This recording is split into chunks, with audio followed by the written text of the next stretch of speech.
السلام عليكم ورحمه الله وبركاته. خوتي خواتاتي، اليوم درت هاد الكيش تيجي زوين بواحد الحشوه زوينه.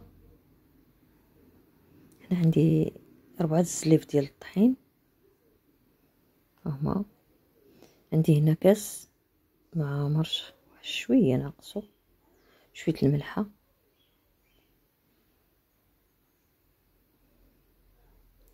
هنا غندير واحد المعلقه الخل نزيد شويه وغنبسبسو حتى تبسبس العجينه مزيان.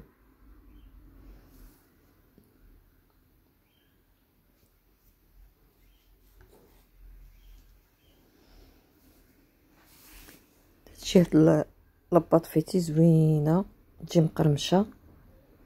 انا تنصيب بزيت وتنخليه عندي في الفريغو، تندير تنعمرهم باي حشوه كانت عند الواحد. دابا غندير كاس ما غاديش ليا الخليط كله، كاس ديال الماء.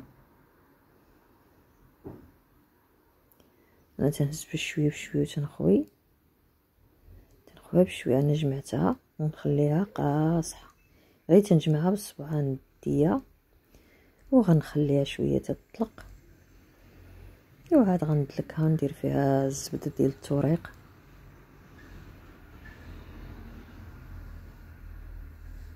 ها هي درت انا اللذه. دابا طلقتها هاكا غنطويها.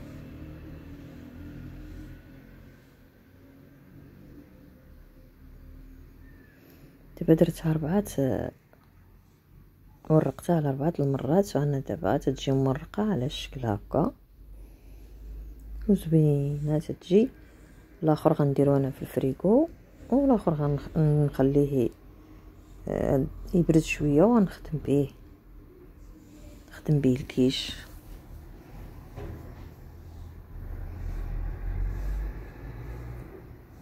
وهاد الكيلو الطحين تيخرج.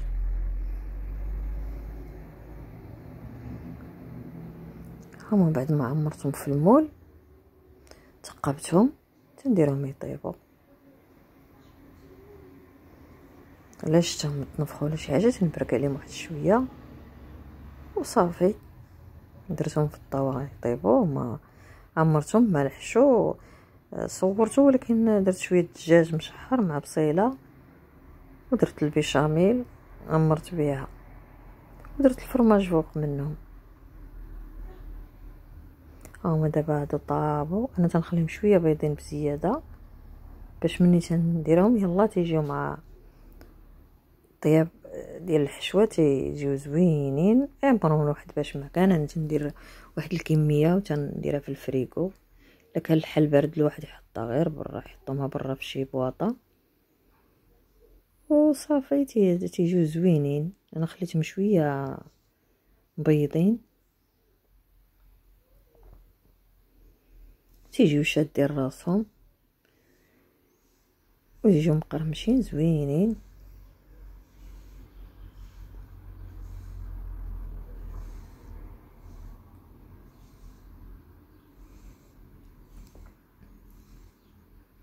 هاد الكميه كلها ديال كيلو الطحين تتخرج